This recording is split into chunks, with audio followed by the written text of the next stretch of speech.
Hola, reciba un cordial saludo y gracias por estar atentos a este discipulado. Pues, ¿qué dice si comenzamos orando al Señor y entregándole esta reunión? Amado Dios, ahí donde tú estás, Señor, te pido, extiende tu cetro y danos, Señor, de tu palabra, de tu bondad, de tu gracia, de tu favor. Señor amado, que hoy podamos recibir y podamos entender más de tus misterios. Amado Dios, también te pido, bendice a mis hermanos que están oyendo este mensaje y si hay alguno que está pasando algún tipo de prueba, tribulación, angustia o preocupación. Señor amado, extiende tu paz para que pueda recibir esta palabra y dé vida en su vida oportunamente. Amén, amén y amén. Bueno, ¿qué dices si adoramos y ponle atención y canta conmigo, adoremos conmigo, cántalo. Dios te bendice.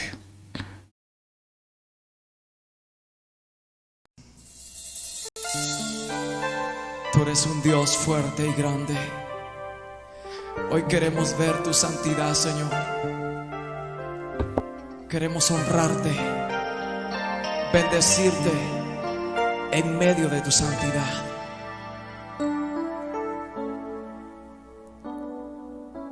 Te amo, te amo, es todo lo que puedo decir. Te adoro, te adoro, todo mi ser confía en ti. Dilo conmigo. Yo te amaré y te adoraré, no importa lo que pueda venir. Por siempre te amaremos, Señor. En ti, Señor, siempre confiaré y te amaré hasta el fin. ¿Por qué no levantas tus manos conmigo y le decimos: te amo, Señor? Te amo, te amo, es todo lo que puedo decir, mi Señor Jesús. Te adoro, te adoro,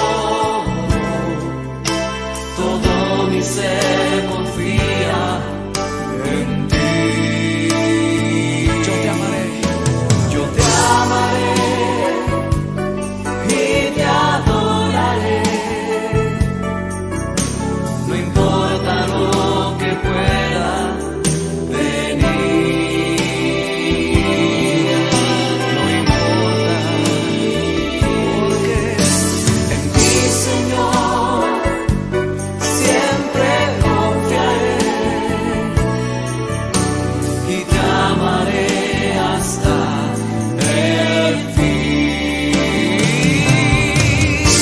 Yo te amaré y te adoraré, no importa lo que pueda venir, no importa, mi Señor, siempre confiaré y te amaré hasta el fin. dile: te amaré hasta el fin. Y te amaré hasta el fin.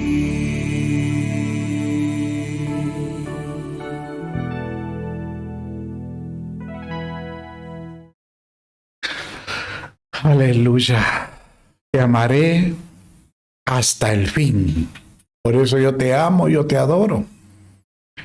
Que nuestro espíritu siempre esté dispuesto a poderle decir, Señor, yo te adoro por siempre. Bueno, vamos entonces a entrar de lleno ahora al tema que pues hoy nos compete y hoy traigo para compartir con ustedes. Líbranos del mal.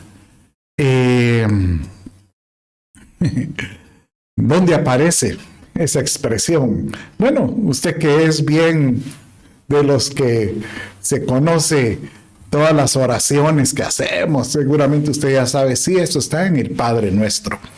Por supuesto, es la culminación de esta oración preciosa, la cual el Señor mostró a sus discípulos cuando ellos le preguntaron, Señor, enséñanos a orar. Y Él les dijo, bueno, cuando oren, pues es importante que, bueno, cerrada la puerta y pues de alguna manera está diciendo, pues aislados, poder tener esa comunión conmigo y comienza, pues usted ya lo sabe, Padre nuestro que estás en los cielos. Primero dándole a Él toda la gloria y posteriormente, pues con todas las partes de la oración que es muy hermosa, cierra con nada menos que con esta oración, el cierre que es tan importante y ahí donde usted lo mira en su pantalla y dice de esta manera, y no nos metas en tentación, mas líbranos del mal, porque tuyo es el reino y el poder y la gloria para siempre jamás. Amén. Entonces, cuando uno lee esta expresión, líbranos del mal, da la impresión de que esta palabra mal puede influenciar al creyente de tal manera que lo pueda hacer caer. ¿Cuándo? Pues obviamente con la tentación.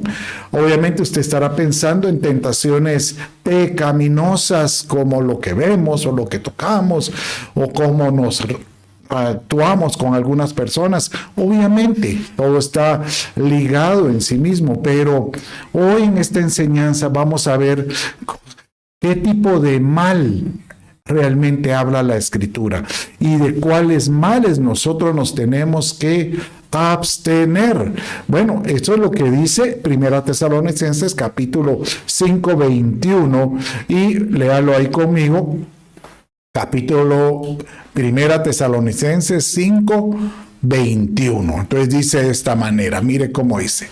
Antes bien, examinadlo todo, dice Pablo, pues a los de Tesalónica. Y aquí les está hablando, esto es como una, también, no valga la redundancia, otra conclusión de cuando él habla acerca de cuál debería ser la conducta del creyente para poder ser aprobado y poderse presentar en el tribunal de Cristo. Entonces dice ahí, antes bien, examinadlo todo cuidadosamente, retened lo bueno, pero dice, absteneos de toda forma de mal. Entonces usted preguntará en el encabezado, dice, absteneos de todo poneros. ¿Qué es eso de poneros? No es de ponerse, sino es una palabra griega. Y es la palabra griega de mal. Entonces cuando uno, y eso es lo lindo, ¿sabe? Me voy a detener aquí un poco para poder compartir con usted estos detalles de la riqueza que tiene la Escritura cuando fue prácticamente enseñada, mostrada o registrada en el idioma griego, porque el idioma es muy rico en sí mismo para poder definir alguna palabra y darle mayor detalle de lo que quería, el significado quería darle. Ese era yo me imagino que los traductores al español o al inglés ese era un conflicto, porque encontrar un idioma que no es tan rico, pues prácticamente utilizan palabras que nosotros conocemos como sinónimos, pero de alguna manera pueden tener diversidad de expresión. Por ejemplo, si usted mira aquí, la que estábamos viendo, el poneros, en el griego uno encuentra palabras en griego, poneros, que dan la impresión que es, como usted lo mira ahí, dañino, malo, influencia del mal, correcto, pero también habla de calamitoso, enfermedad, delincuente, vicioso, perverso, maldad, maligno, malvado y cosas malas como estas. Entonces, nos damos cuenta de que hay que escarbar y tratar de encontrar qué aspectos de maldad o mal, lo que le denomina aquí poneros, nos tenemos nosotros que abstener o dejar de influenciar, como dice aquí, influencia de mal.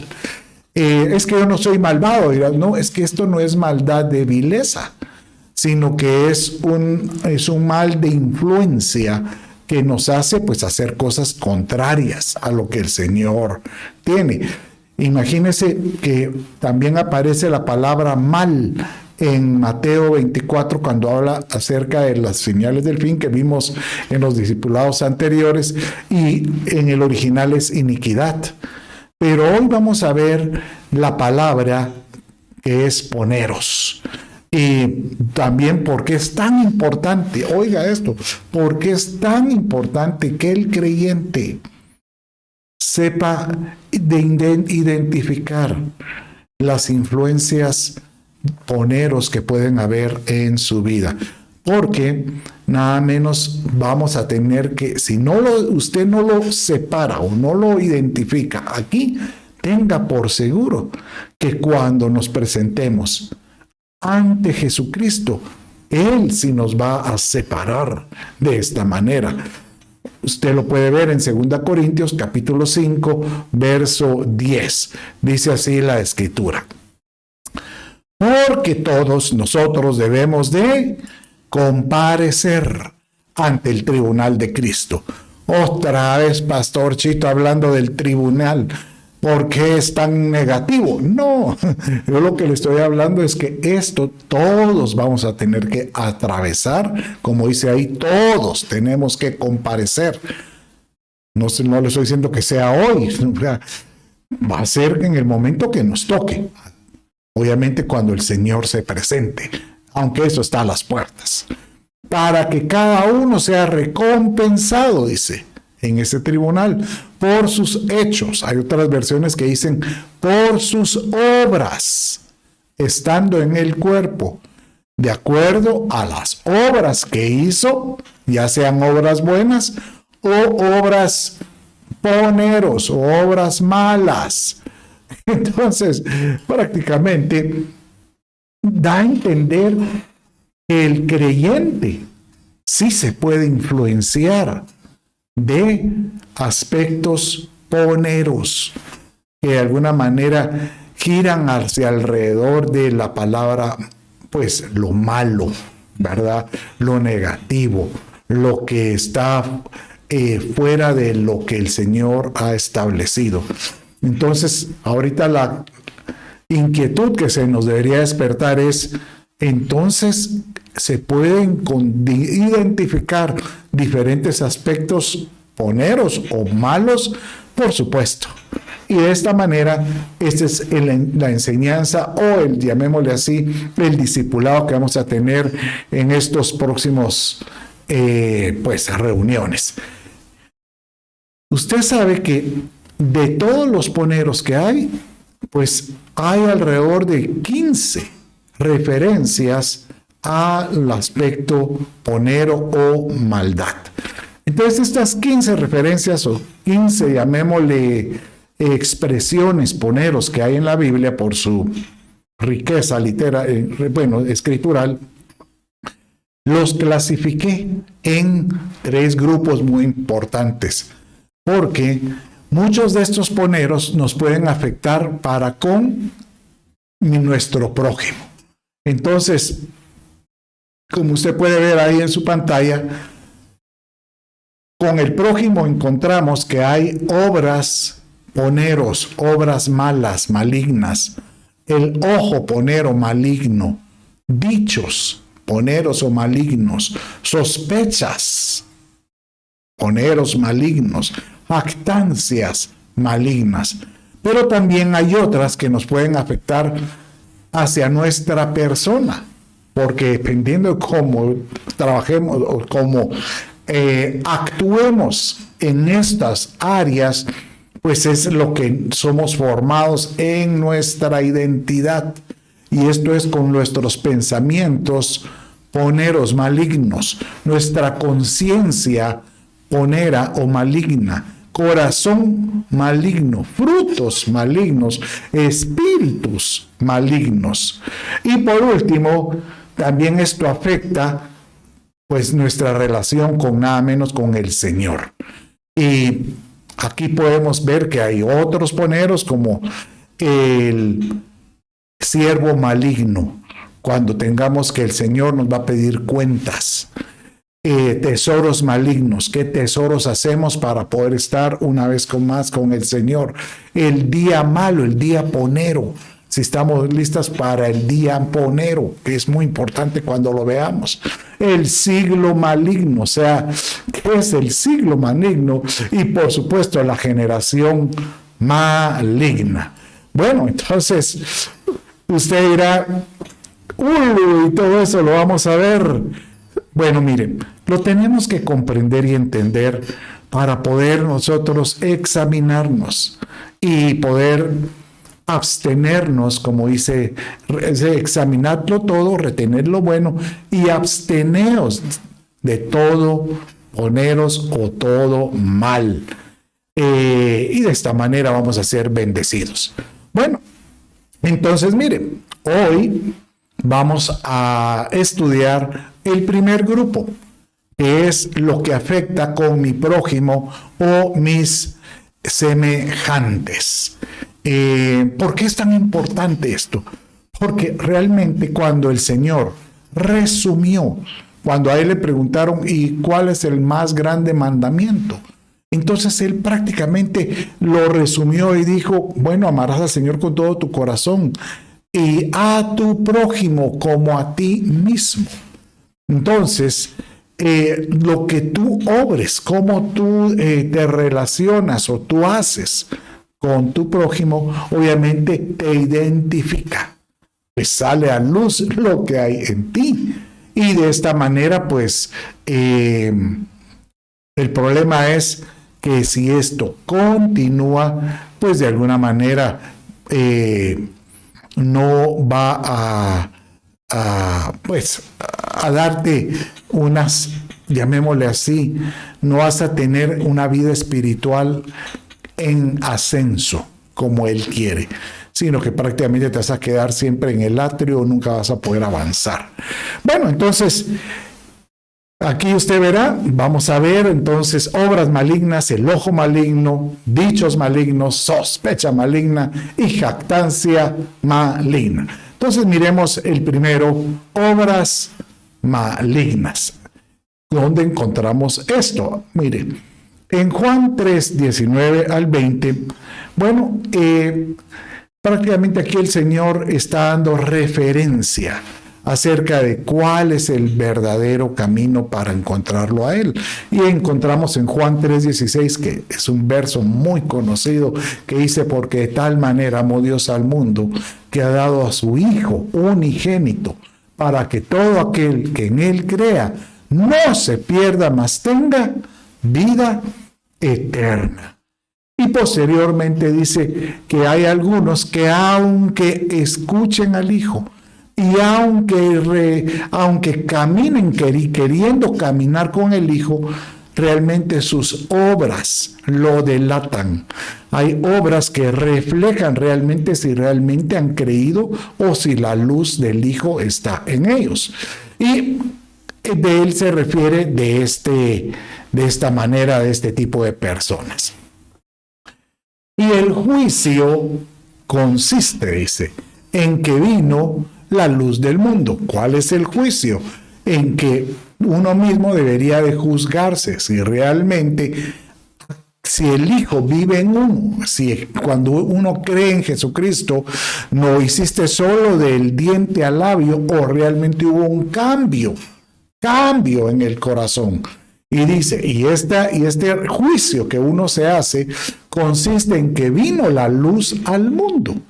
Y los hombres, ¿cuál es el problema? Que hay hombres que amaron más las tinieblas que la luz, porque sus obras eran malas. Entonces da a entender que definitivamente, obviamente hay algunos que pueden oír del Evangelio, pero su conducta, su andar es muy fuerte y de alguna manera esa luz de Jesucristo no cambia la tiniebla que hay en él, valga la redundancia. Pero mire el verso 20, porque todo el que obra mal, ahí está, obras malignas, aborrece la luz, obviamente sus obras, y no viene a la luz porque tus obras no sean reprendidas.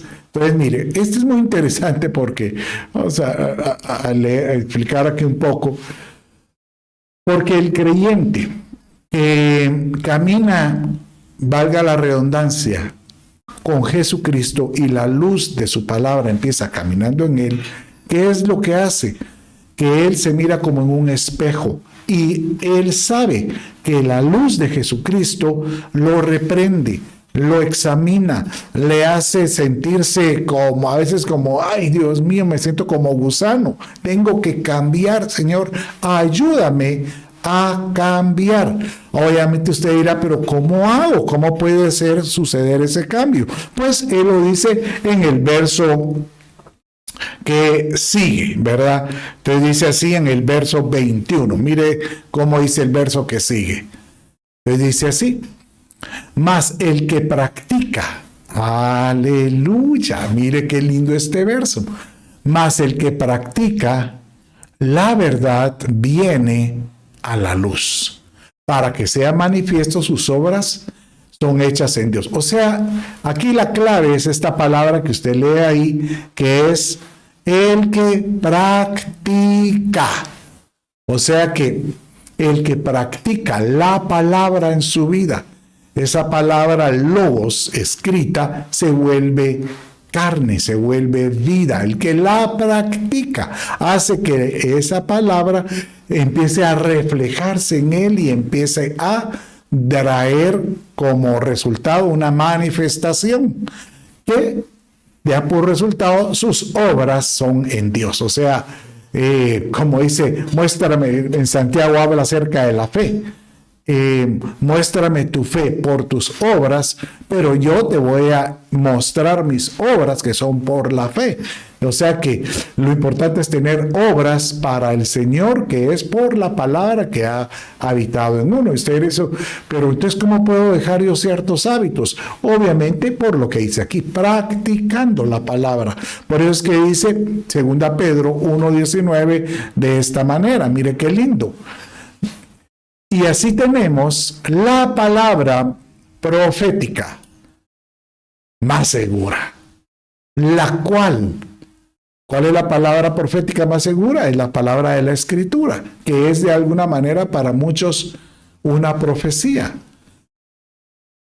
Bueno, aquí voy a detenerme un poco para poder explicar acerca de esto. Miren. Vivimos en una época donde hay una comezón, pero es una comezón de escuchar, de oír, de que me digan, por ejemplo, más aún si me dicen el futuro, ¿qué es lo que me va a pasar? Y por eso es que hay muchas personas que tienen el don profético. Por supuesto que muchos son obviamente genuinos y de Dios, pero pueden levantarse algunos que realmente desean tener ese don y logran, con el conocimiento de ciertas frases, pues persuadir a algunas personas diciéndole, y dice el Señor sobre tu vida que vas a ser bendecido. Y hay algunos que se dejan llevar por eso. Entonces, No estoy diciendo, no estoy juzgando que sea malo, no, sino que lo que te digo es que uno tiene que saber, como dice, juzgar o saber conocer si un profeta te da una palabra de dónde salió, si él realmente tiene frutos o evidencia de estar reconocido o tiene un respaldo espiritual. Pero si alguien te dice, te voy a dar una palabra profética, usted le puede decir, no, la palabra profética es lo que la Escritura dice de mí. Esa es la palabra profética. Entonces, ¿qué es lo que me va a decir este profeta? Es una profecía, que es muy diferente. Bueno, entonces regresemos ahora al término que estábamos viendo. Mire ahí. Entonces, ahora sí ya podemos seguir estudiando, dice. Entonces ya tenemos la palabra profética, que es la escritura más segura, la cual hacéis bien en prestar atención, como una lámpara que brilla en el lugar oscuro. O sea que es la luz que nos da a nosotros, pues esa seguridad, como lo dice el Salmo 119 y 105, lámpara es a mis pies tu palabra y lumbrera mi camino. Y dice aquí, cierre el verso conmigo, hasta que el día despunte y el lucero de la mañana, y el lucero, diga, repita conmigo no varias veces, y el lucero de la mañana aparezca en los corazones. Entonces, en otras palabras, lo que está diciendo es que conforme yo me voy metiendo en la palabra, su luz hace que yo cambie mis obras de obras malas a las obras que sean aprobadas por el Señor. ¿Por qué? Porque esa palabra fue desarrollándose, fue creciendo en mí, hasta que el lucero de la mañana empiezo a ser parte de mi corazón. ¿Cuál es el lucero de la mañana? Es Jesucristo. Hasta que nosotros empezamos a tener el carácter de Jesucristo, su forma de pensar, su forma de conducirse. Bien Pablo decía, imítenme a mí porque yo tengo la mente de Cristo. Y nosotros decíamos, deberíamos de imitar para desear tener la mente de Jesucristo. Qué hermoso esto es. Entonces, por supuesto que hay obras malas. Miremos como dice Mateo 3:23, Mateo 23, verso 3. Esto es muy importante porque en este momento es cuando Jesús viene y se reúne con los religiosos de la época, con los, llamémosle así, los espirituales supuestos de la época. Y cuando Él viene y los confronta, por eso es que la luz a veces se expone, porque Jesucristo es la luz, y Él tuvo que exponer las obras malas que ellos tenían. Entonces Él viene y le dice así a los discípulos, o a las personas, dice, tengan cuidado de todos estos religiosos, que eran los fariseos. De modo que haced y observen lo que ellos digan. O sea, estos fariseos tienen mucha labia, pero no hagan conforme a sus obras, porque ellos dicen y no hacen. Y es curioso, ¿verdad? Porque en otra porción él dice, usa esta expresión, mira lo que dicen ellos. Entonces, Jesucristo no les dice a los discípulos, oigan lo que dicen, sino miren lo que dicen, o sea que observen las obras que ellos hacen y si van acorde prácticamente a lo que ellos dicen. Y muchas de este reflejo, estas obras son obras malas. ¿De qué obras podríamos estar hablando? Bueno, vamos a ir a la Escritura y va conmigo, vamos a saber dónde tengo mi Biblia, aquí la tengo y aquí estamos. Bueno, vamos a ir a este verso y dice de esta manera. Mira, ahí estamos en el verso 3, verá que es el que leímos hace un rato. De modo haced y observad, pero no hagáis conforme a sus obras, dice. ¿Qué tipo de obras? Vamos a leer unas cuantas. Dice el verso 4, ahí donde está, léalo conmigo. Mire, dice aquí, atan cargas pesadas y difíciles de llevar y las ponen sobre las espaldas de los hombres. O sea que se vuelven de alguna manera legalistas, porque imponen prácticamente una legalidad en ciertos en ciertos detalles, como por ejemplo, no deben de consumir este tipo de comida, porque esto está ofrecido a los ídolos, y de alguna manera ataban a muchos a no hacer cosas que de alguna manera el Señor posteriormente lo liberó. Por ejemplo, dice el verso 5, hacen obras para ser vistos por los hombres.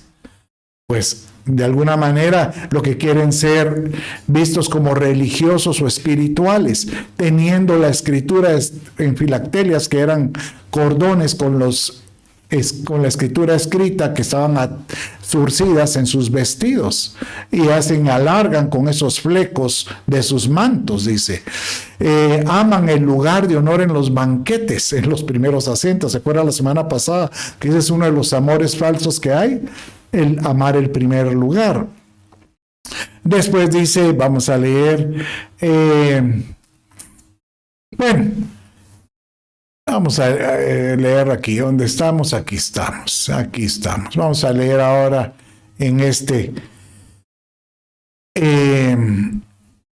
y no llaméis aquí está, pero vosotros no dejéis que os llamen rabí o maestro, porque uno es vuestro maestro y todos vosotros sois hermanos, dando a entender de que uno tiene que saber reconocer la palabra del que enseña, si realmente tiene la aprobación de Dios. Y no llaméis a nadie vuestro Padre, dice, en la tierra, porque uno es vuestro Padre, el que está en los cielos. Y vamos a leer hasta el último verso, dice, y cualquiera que se ensalce, o sea, el orgullo, será humillado, y cualquiera que se humille, ese será ensalzado.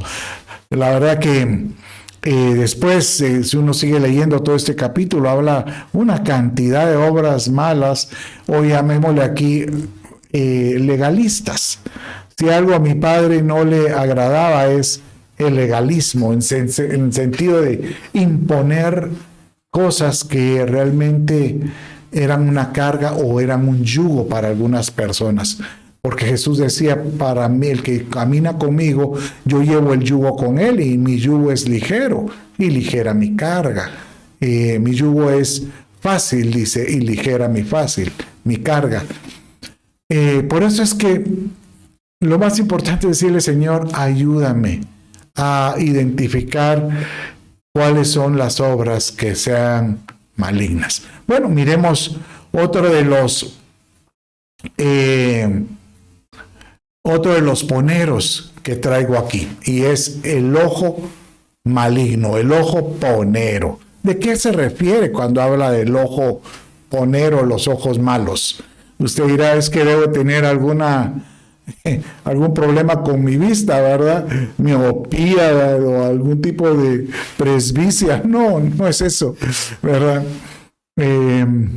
Bueno, ¿sabe usted que, por ejemplo, cuando habla de Lea y Raquel, dice que Lea, que fue la que se le dio a Jacob como esposa, bueno, eso fue Labán, dice que ella tenía ojos delicados. Ella literalmente dice que sí tenía ojos enfermos, pero aquí no está hablando de ojos enfermos, aquí está hablando de un ojo llamémosle espiritual. Y usted dice, ¿de dónde sale esto? Bueno, primero vamos a leer esto para poder explicarte. Dice en Mateo 6:22, la lámpara del cuerpo es el ojo, así que si tu ojo es bueno, obviamente todo tu cuerpo estará lleno de luz.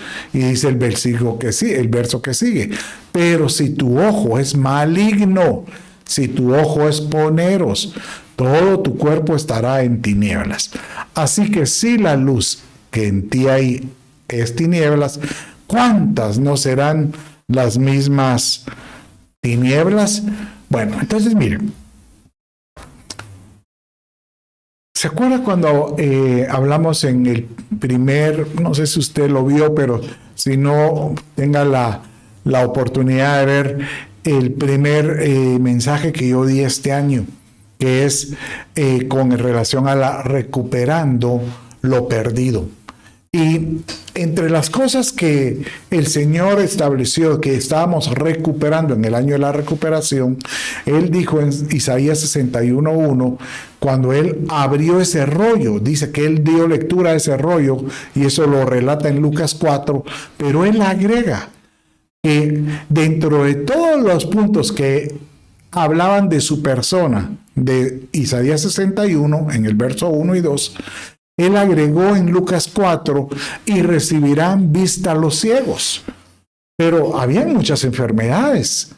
Pues, ¿por qué no hizo un hincapié de vista al sordo también, vista al inválido o al impedido? No, Él se refirió al ciego, porque realmente no era una vista en lo físico, sino que era una ceguera espiritual que la gente tenía que salir de su ceguera espiritual. ¿Para qué? Para que la luz llegara a él, la luz de Cristo. Y por eso él dice, y ahora se cumplió esa palabra. Entonces, ¿qué es lo que nosotros tenemos que ver? ¿Qué es esto que nos hace entrar en tinieblas? Por ese ojo poneros que hay en nosotros. Bueno, miremos qué es lo que dice la Escritura con relación al ojo poneros. Entonces miren Mateo 20:15. Dice así: no me es lícito, dice el Señor, hacer lo que quiero con lo que es mío. Entonces aquí pues está hablando aquel pasaje cuando este siervo, el amo, viene y manda contratar siervos o obreros para su viña, y le dice a su caporal, ya estaba finalizando la jornada, y dice, necesitamos terminar la tarea, ve y busca más trabajadores. Y faltaba 1 hora para que terminara la jornada, y estos cuando llegaron a trabajar, pues trabajaron 1 hora durante todo el día. Y habían algunos que comenzaron las 8 horas de trabajo, pero sudando y con el sudor por siempre ahí. Y cuando les pagaron, empezaron con los que trabajaron solo 1 hora, y a estos se les pagaron el día de trabajo, 1 denario. Entonces, el que trabajó todo el día, en su mente dijo, si a este por 1 hora le trabajaron 1 denario, a mí me van a pagar por 8 horas 8 denarios. Y cuando le tocó el turno, solo le pagaron 1 denario. Entonces, él vino y empezó a tener, dice ahí, su ojo se volvió maligno contra esta otra persona que había recibido 1 denario. ¿Pero qué significa eso de ojo malo? ¿De dónde salió eso? Porque el mismo dueño de la viña le dijo esto al que le había pagado. ¿Por qué te pones así? No me es lícito hacer lo que quiero con lo que es mío. Si yo soy, a ti te contraté y te contraté por 1 día y te lo pagué, te cumplí. A este otro lo contrato por 1 hora. ¿Acaso no puedo hacer lo que es mío? ¿O es tu ojo malo? Porque yo soy bueno. Entonces, ¿a qué se refería el ojo malo? Y esto lo vemos en otra versión porque es donde explica realmente la raíz griega o el significado de cuando habla de ojo malo. Y dice aquí, o tienes envidia porque yo soy bueno. O sea que cuando habla de ojo malo, realmente también habla de algo que hay que cambiar en el corazón, que es la envidia. Bueno, entre diferentes aspectos, porque ahí vamos a estar viendo otros puntos. Por ejemplo, ¿por qué es tan importante tratar la envidia? Usted dice, pero si yo no soy envidioso, hay que tener cuidado. Envidioso, ¿sabe qué puede ser? Que usted mire que su vecino está siendo bendecido por Dios, le salgan las cosas favorables, le salgan las cosas, llamémosle, pero como que si el Señor estuviera con él siempre, y como a usted no le sale la respuesta, como a usted no le, pues usted mira que no hay una respuesta de Dios ante su problema, usted viene y empieza a tener un sentimiento, pero no de decir de gozo con su vecino, sino un sentimiento de envidia por lo que le está pasando a él. ¿Por qué es tan delicado ese sentimiento?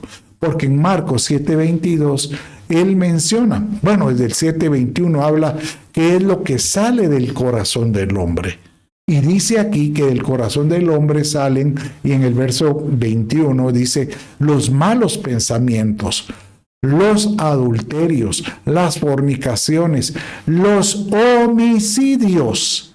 Y luego dice en el verso 22, que es lo que lee usted ahí en su pantalla, los hurtos, las avaricias, las maldades, el engaño, las lascivias, la envidia. O sea que, ¿por qué es importante quitarse la envidia? Porque para el Señor el envidioso tiene la misma categoría de un homicida, que un fornicario, que un adúltero.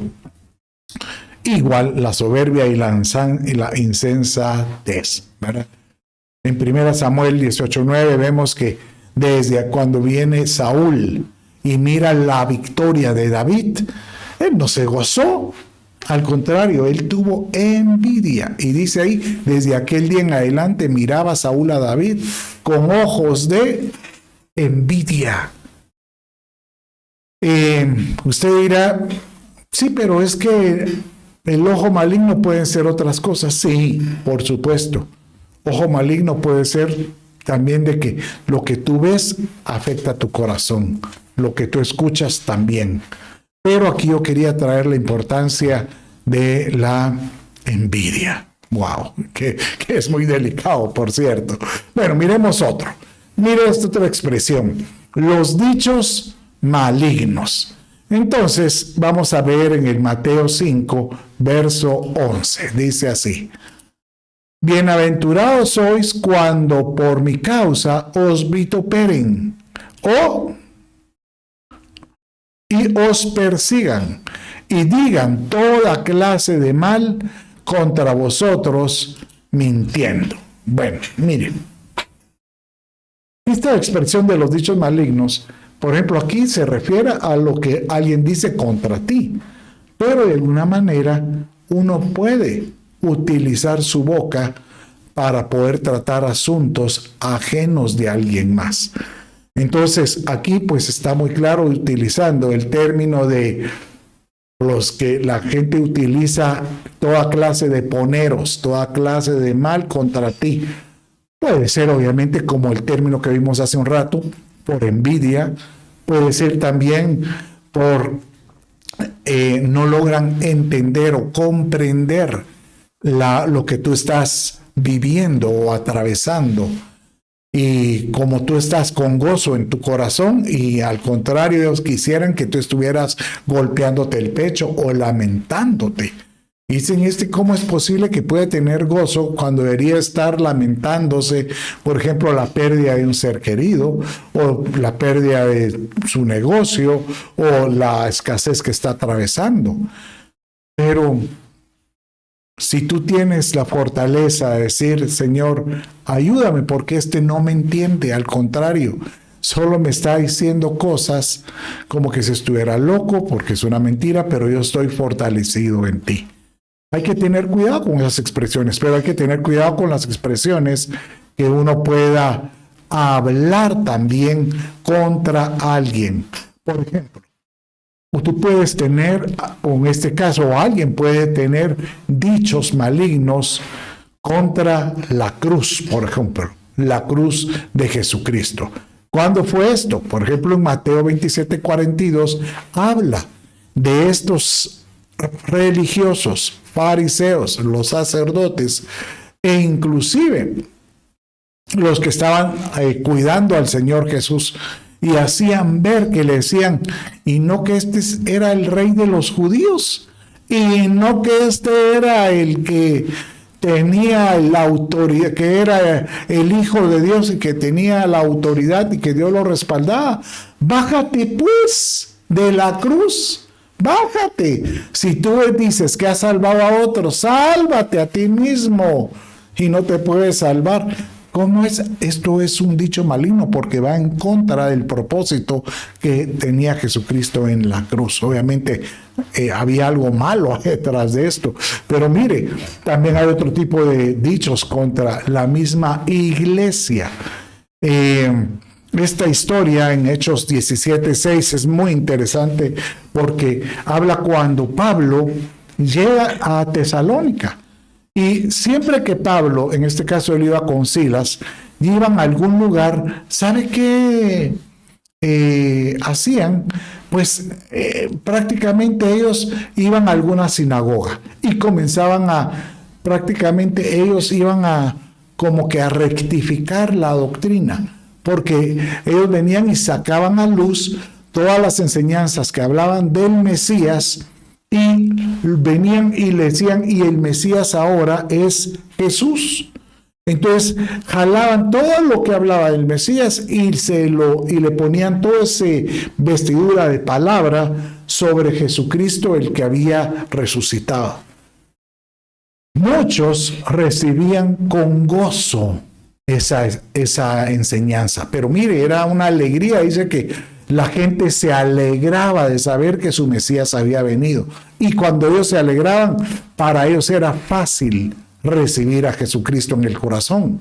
Pero había otro buen grupo de judíos, esos judíos ortodoxos, como diríamos nosotros, de hueso colorado, realmente no podían aceptarlo. Y uno dice, pero ¿por qué no? Y tal vez hay que comprenderlos, pero tal vez porque no dejaban que el Espíritu obrara en ellos, porque las obras que habían en ellos eran malas. Entonces no dejaban que la luz de su palabra penetrara. Y estos venían, por ejemplo, en este caso con Tesalónica, que estamos viendo aquí en Hechos 17, ¿sabe qué hicieron? Dice que ellos iban al pueblo y contrataban, igual como con Jesucristo, que pusieron a gente pagada, contrataban a malvados para que llegaran a decir en medio de todo el pueblo, estos vienen a trastornar a todo lo que sea, todas nuestras creencias. Entonces se levantaba todo el pueblo contra estas personas, porque es muy fácil levantar gente con injurias, con dichos malignos, con críticas. Mire este otro dicho contra quiénes. Este es muy interesante, porque habla dichos contra los profetas y apóstoles. Esto mismo Jesucristo les dijo. En Lucas 11:49, él decía, y yo les enviaré profetas y apóstoles.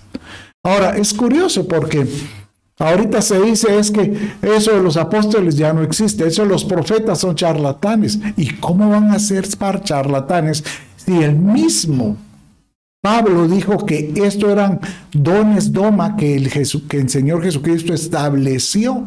Pero cuando él había resucitado, dice, eso está en Efesios capítulo 4, que estando Jesús en su gloria, él va a establecer a personas con estos ministerios, el de apóstol, el de maestro, el de evangelista, el de pastor y el de maestro.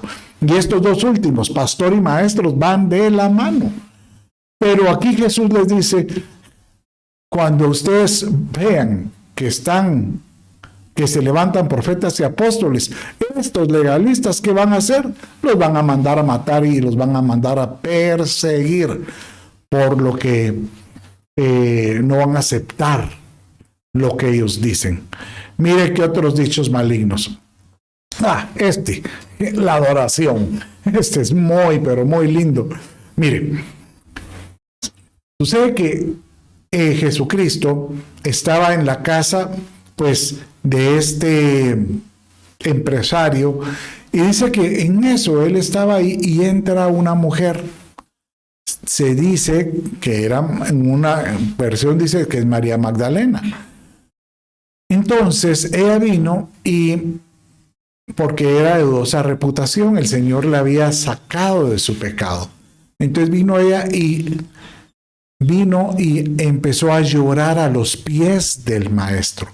pero para poder llorar dice que ella te llevaba un alabastro, o sea, un frasco, y prácticamente lo quebrantó, o sea, vino y lo vació en los pies del Señor con un perfume de alto precio.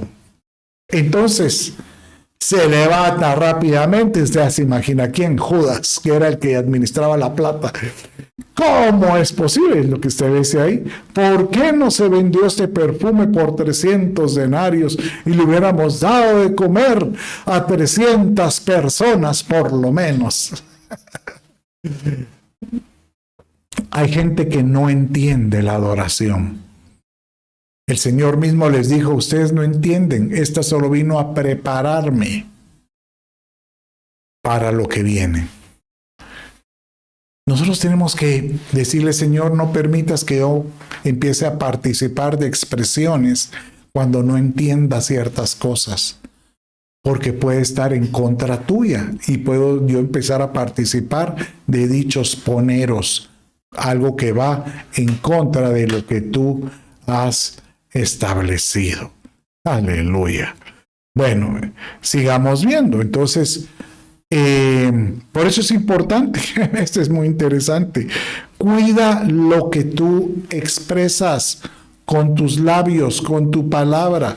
Dice así, bendecid a los que os persiguen, bendecid y no maldigáis, dice Romanos 12:14. Y Apocalipsis 3:10 dice, por cuanto has guardado la palabra de mi perseverancia, yo también te guardaré la boca de la hora de la prueba. Entonces, ¿qué está diciendo ahí? Que nosotros nos tenemos que guardar. Le vamos a ponerlo aquí para que lo pueda leer. Mire, guarda la palabra que tú escuchas y bendecid a aquellos que te persigan, pero bendecidlos y no maldigáis. Guarda tus palabras para que tu palabra que sale de tu boca sea la palabra del Señor. Aleluya. Bueno, vamos a ver otro de los poneros que traigo para ustedes esta vez. Mire, dice también la sospecha maligna, sospechas, poneros. Y aquí habla aquellos de los que enseñan o maestros que de alguna manera son maestros que tienen enseñanzas o filosofías diferentes a lo que el Señor nos ha mostrado. Les dice de esta manera, mira, léalo ahí. Si alguno enseña una doctrina diferente y no se conforma a las sanas palabras, las de nuestro Señor Jesucristo y a la doctrina que es conforme a la piedad, y dice el verso que sigue, está envanecido y nada entiende, sino que tiene discusiones y contiendas de palabras, de las cuales nacen envidias, pleitos, blasfemias, y ¿qué dice ahí también? Malas sospechas o sospechas poneros. Entonces, mire, para poder entender esto, aquel que hace, digamos, sospechas es una palabra como que se utiliza para decir el que hace conjeturas. O sea, aquel que está enseñando y porque él considera que esto es lo que le conviene, él viene y dice, no, de esta manera debiera de, y empieza él a desviar la escritura conforme a lo que está definido o escrito. Realmente él está envanecido. Y dice que lo que crea es discusiones mórbidas, contiendas de palabras, porque de alguna manera mucha gente empieza a tener en su corazón envidias, pleitos, blasfemias inclusive, o sospechas inadecuadas, malas sospechas. Por eso es muy importante, dice Hebreos 13:9. Mire cómo dice aquí la escritura. No os dejéis llevar por doctrinas diversas y extrañas, porque buena cosa es para el corazón el ser fortalecido con la gracia, no con alimentos de los que no recibieron beneficio de los que ellos se ocupaban. Bueno, aquí está hablando acerca de aquellos que enseñaban en esta época acerca de lo que debían de comer o no deberían de comer. Porque realmente para el judío él traía una enseñanza que el Señor legisló cuando ellos estaban en el desierto, qué es lo que tenían que comer. Y por eso él les evitó crustáceos y algunos animales, pero él lo hizo, más que algunos animales, pero él lo hizo. Jesucristo, mi Señor, Dios mismo se los legisló por su salud, porque era un pueblo nómada. Posteriormente ellos se quedaron con esa legislación y él de alguna manera no se entiende por qué el Señor no se la cambió, sino la cambió hasta cuándo, hasta cuando vino Jesucristo, que él vino a prácticamente a seguir cumpliendo la ley, pero en él, ¿cómo? Por medio de un nuevo pacto de gracia. Y en su gracia, como lo vemos aquí, somos fortalecidos en su gracia para no llevar cargas, yugos de doctrinas diversas y extrañas, como el de qué hay que comer o qué es lo que hay que abstenerse. Entonces hay que evitar conjeturas, es mejor busca lo que la palabra menciona y esta te va a dar vida eterna. Bueno, vamos a seguir, ya vamos a terminar con el último poneros, y dice así: jactancia maligna. Uy, ¿dónde aparece esto? Bueno, vamos a leerlo aquí conmigo y dice así. En Santiago capítulo 4, verso 15, verso 16, dice de esta manera la Escritura. Más bien debierais decir, si el Señor quiere, viviremos y haremos esto o aquello. Pero ahora os jactáis en vuestra arrogancia. Toda jactancia semejante es poner, dice aquí. Bueno, entonces mire, si usted mira aquí este verso, lo que dan de entender es que hay algunos que da a entender aquí que no aceptan la voluntad del Padre de lo que está sucediendo. Por ejemplo, ahorita estamos viviendo una pandemia y hay algunos que pueden decir, y no que Dios pues es el que tiene omnipotencia, omnipresencia, y Él es el dueño del oro y la plata y lo que todo aquí en la vida, en este mundo. ¿Por qué no entonces Él de una vez elimina la enfermedad? ¿Por qué no Dios quita la pobreza de tanta gente que no tiene para comer el día de hoy? Y de esta manera sus expresiones, como no entienden los propósitos de Dios, no entienden los planes del Padre, se vuelven jactancias poneras, dando a entender de que si Dios quiere, yo debería pues vivir haciendo esto o aquello. Pero como Él no me ha hecho lo que yo quiero, yo vivo a mi manera, jactándose de su arrogancia, de lo que Él cree que Él pues tiene satisfacción de vivir como Él quiere. Y yo te quiero decir que realmente, lamentablemente, muchos a veces después de una pandemia como la que estamos viviendo, pueden ser que empiecen a jactarse de que ellos lograron salir adelante sin tener al Señor. Y realmente esa es una jactancia, o es una arrogancia. Mire cómo dice Primera Juan 2:16. Porque todo lo que hay en el mundo, la pasión de la carne, la pasión de los ojos y la arrogancia de la vida, no proviene del Padre, sino del mundo.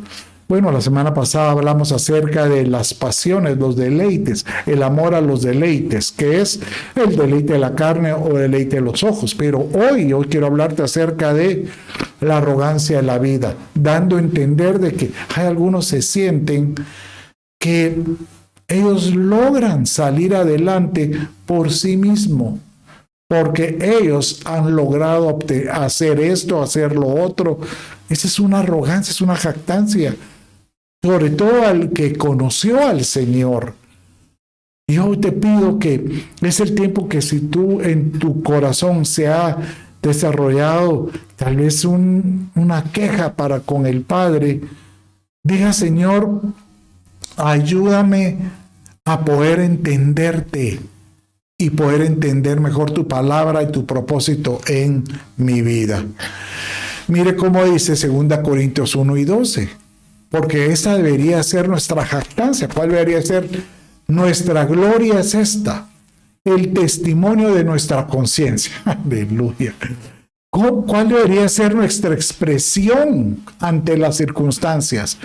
Que con sencillez y sinceridad de Dios, y no con sabiduría humana, sino decir la verdad que yo tengo, yo soy, yo he llegado por la gracia de Dios.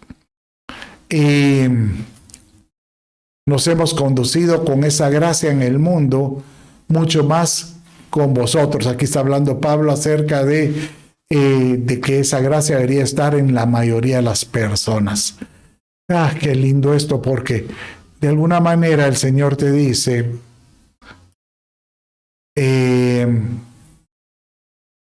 aquí está, el Señor te dice: bástate mi gracia, porque en ella se perfecciona tu debilidad. Si tú has estado atravesando algún tipo de situación adverso, bástate mi gracia, te dice el Señor. Bástate que tú sepas que yo estoy contigo. Y de esta manera tú puedes sacar de tu vida toda arrogancia o jactancia de decir que he logrado salir solito. Por eso es que Jeremías 17:5 dice: así dice el Señor, maldito el hombre que en el hombre confía y hace de la carne su fortaleza, o sea, hace de su humanidad, hace de sus logros, hace de su, llamémosle así, de sus habilidades, su fortaleza. Y del Señor aparta su corazón. Y para terminar, dice Jeremías 17:7, bendito es el hombre. Quiero que repitas conmigo, repita ahí donde estás. Repita: bendito es el hombre que confía en el Señor, cuya confianza es el Señor. Señor, yo confiaré solo en ti y en ti esperaré siempre.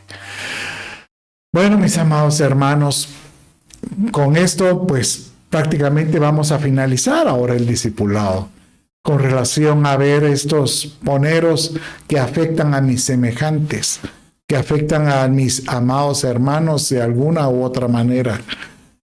Y hoy yo te animo a que si tú te sentiste aludido en alguno de estos temas que vimos hoy le puedas decir al Señor: ayúdame a poder cambiar y líbrame del mal, Señor.